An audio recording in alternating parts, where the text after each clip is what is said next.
Teden je bil bogat z novicami in to z vseh koncev sveta. Za nas je najpomembnejša verjetno novica, da se je končno po večkratnem povpraševanju iz tujine, ki je imelo vsakič za posledico zgolj politično in birokratsko pametovanje, končno našel nekdo in ponudil svoje ozemlje za namene testiranja samovozečih vozil. Prvi avto brez volana je tako po slovenskem ozemlju prvič zapeljal po, ironično, ameriški ulici sredi ljubljanskega BTC-ja.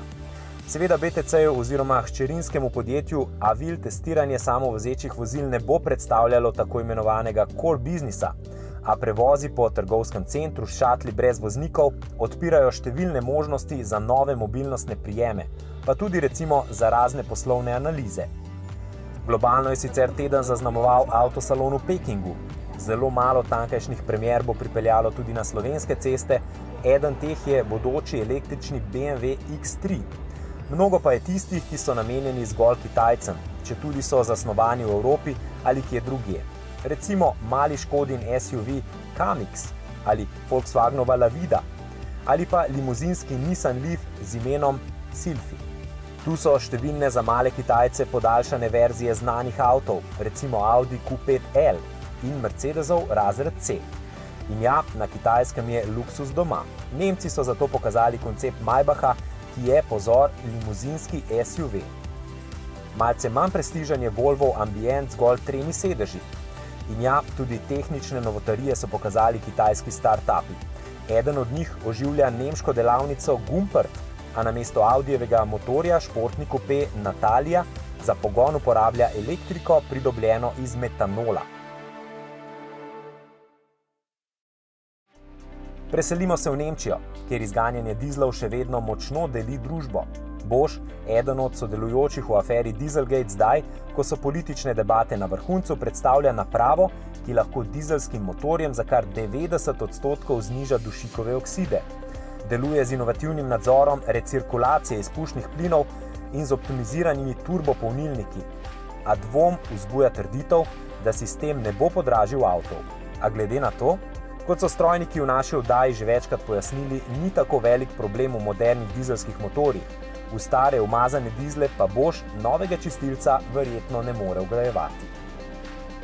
Gremo na varnost. Maxi Cosi predstavlja prvi otroški sedež na svetu z vgrajeno varnostno blazino. Shranjena je v varnostnih pasovih sedeža, senzorji so v Isofix priključkih. Za naše male ritke pa je še posebej pomembno, da se vreča takoj potem, ko se v primeru nesreče napihne, tudi kontrolirano izprazne. In ja, teden je prinesel tudi paket novih preizkusov trkov Euro NCAP. Električni Nissan Leaf, ki bo na naše ceste zapeljal v začetku junija, je prvi avto, ki so ga testirali po novih kriterijih, ki obsegajo tudi preverjanje delovanja samodejnega zaviranja v sili v primeru soočenja s kolesarjem. Ocenili so ga z najvišjo oceno.